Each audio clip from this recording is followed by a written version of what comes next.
நம்ம எல்லாரும் எப்பன்னு காத்துட்டு இருந்த மகா கந்த சஷ்டி வரதுன்னு முதல் நாள் ஆரம்பிச்சிருச்சு. இன்னைக்கு என்னோட டே காலையில் 4:30 போல் ஸ்டார்ட் ஆயிடுச்சு. எந்திரிச்சோடனே நேற்று நைட்டே வீடை கூட்டி தொடச்சிட்டேன். பட் ஸ்டில் இருந்தாலும் ஒரு காலையில் வீடை கூட்டியாச்சு. கூட்டிட்டு வாசலையும் நல்லா அதை தொடச்சி விட்டுட்டு எனக்கு தெரிஞ்ச மாதிரி நல்ல கலர்ஃபுல்லான ரெங்கோலி போட்டேன். முருகப்பெருமான் கண்டிப்பாக 7 நாள் நம்ம வீட்டுக்கு வருவார். அவர் வரும்போது டெய்லியும் விதவிதமான ரெங்கோலி கலர் கலராக இருக்கணும், ஒரு கண்ணுக்கு குளிர்ச்சியாக இருக்கணும்னு சொல்லிட்டு எனக்கு தெரிஞ்ச மாதிரி சின்ன சின்ன டிசைன்ஸ்லாம் போட்டு இன்னைக்கு வந்து ப்ளூ அண்ட் ரோஸ் காம்பினேஷனில் போட்டேன். இந்த கோலம் வந்து எப்படி இருக்குன்னு சொல்லுங்கள் கண்டிப்பாக கமெண்ட்டில்.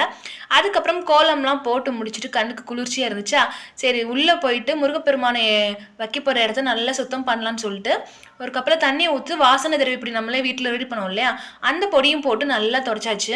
தொடச்சிட்டு 2 மணப்பலகை எடுத்துட்டேன். ஒன்று சில்வர், ஒன்று கோல்டு கலர்.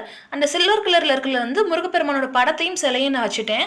அடுத்து கலசத்தை ரெடி பண்ணலான்னு சொல்லிட்டு அந்த பலகையை கொண்டு போயிட்டு நம்ம கலசம் ரெடி பண்ண போட அந்த செம்பில் வந்து மங்கள பொருட்கள், சுத்தமான ஜலம்லாம் விட்டுட்டு ஜாதிக்காய், ஏலக்காய் இதெல்லாம் போட்டாச்சு. இதில் பார்த்தீங்கன்னா மெயினாக வந்து தீர்த்த பொடினே விற்கும் கலசத்துக்கு. பட் இங்கே எனக்கு பூனேயில் அதெல்லாம் கிடைக்கல.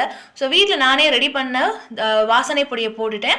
அதுக்கப்புறம் பட்டை போட்டு பட்டைக்கு சந்தனம் குங்குமம் வச்சுட்டு மாவிலை, இந்த மாவிலையும் வந்து பீமாசங்கர் கோயிலுக்கு போயிருந்தோம் இல்லையா, அங்கேருந்து எடுத்துகிட்டு இருந்தேன். ஆல்ரெடி குபேர பூச்சிக்குமே அந்த மாவிலை தான் யூஸ் பண்ணியிருந்தோம். அந்த மாவிலையை வந்து நான் வாசலில் கட்டிட்டேன். அதுக்கப்புறம் இந்த மாவிலையும் சேர்த்து ஃப்ரிட்ஜில் வச்சுருந்தேன். ஸோ ரொம்ப சந்தோஷமாக இருந்துச்சு. சிவபெருமான் சன்னதியிலிருந்து நம்ம முருகப்பெருமானுக்கு வந்து கலசத்தில் வைக்கிறதுக்கு இந்த இது கிடச்சிருக்கு. அவ்வளோதான், கலசம் சூப்பராக ரெடி ஆயிடுச்சுங்க. அப்போ தான் ஒரு விஷயத்த நோட் பண்ணேன், அடியில் பச்சரிசி வைக்கவே இல்லைன்னு. சரி வாழை இல்லை, அதனால ஒரு பித்தளை தட்டில் பச்சரிசி போட்டு கலசத்தை வச்சு சூப்பராக ரெடி பண்ணியாச்சு.